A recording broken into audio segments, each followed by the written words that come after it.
Good afternoon, everybody. Pastor John here, and I'm joined by my new friend Eric.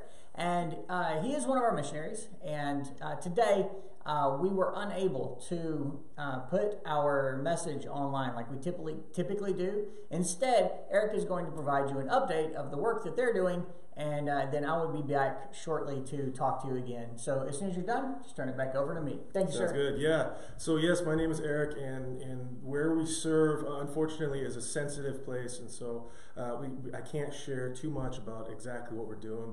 But I would like to share just a story, one that we know from our time in this country that we are going to, and it's a story of a friend named Ayanor, and Ayanor. She grew up in a Muslim family, which isn't necessarily typical of most of the people, but the people group that she is a part of, that was her story, and she came to faith through the work of some missionaries and whatnot in the country, and when she came to faith and her family found out about it, by this time when she came to faith, she was in her 20s, and her parents had passed away, and her brothers and sisters were very upset, and actually got to the point of verbally assaulting her, even broke a chair over her back for her refusal to burn her Bible.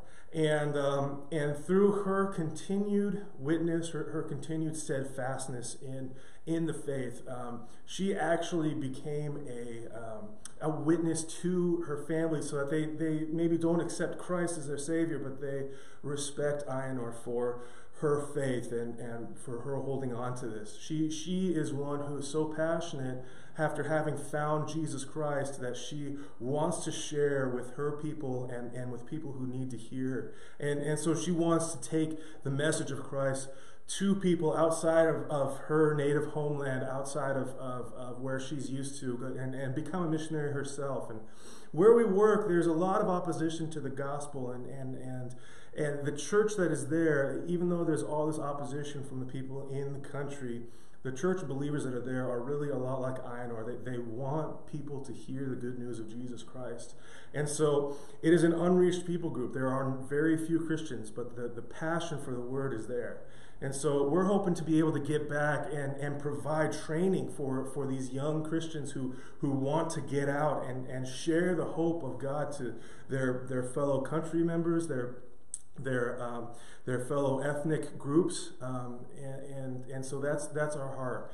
And so it's been a blessing to be able to share that with people, and I'm sorry I can't give you more details, but just know that the work of God happens even in the hard places, even in the places where we can't tell you what's going on. So thank you so much for being a part of this mission that God has called us to. And Pastor John, I'll turn it back over to you. Thank you, Eric. Appreciate it.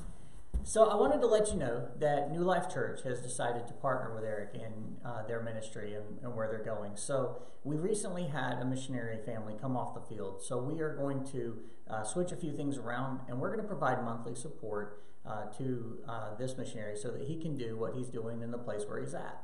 And you guys know how the Great Commission works. Jesus told us to go make disciples. And making disciples is probably the biggest part of what Eric does. And I taught last week on the Great Commission, and I told you guys that time and relationship is probably the biggest key to making disciples. But he doesn't get there unless we send him. And the only way he gets sent to go, like Jesus said do, is if we support him. And there's two ways you can do that. First off, your prayer support. Please be praying for Eric and his family, because not only are they operating in a sensitive area, but they're doing some really important work, and they also have to raise the money to get there. If you would like to support them financially, you can do that. Simply put Eric on the check or on the envelope, and we will take care of it from there. Missy and I have all the information we need to make sure that the money gets to the right place. And so you guys don't worry about that. Just put Missionary Eric or Eric, and we will take care of it from there. We thank you so much for your continued support. I love you guys, and I'm sorry it couldn't be a full message like you're used to seeing, but we will be back with you next week in Mevo Land. So take care. I love you. God bless, and we'll be praying for you. Please keep praying for us. God bless you guys.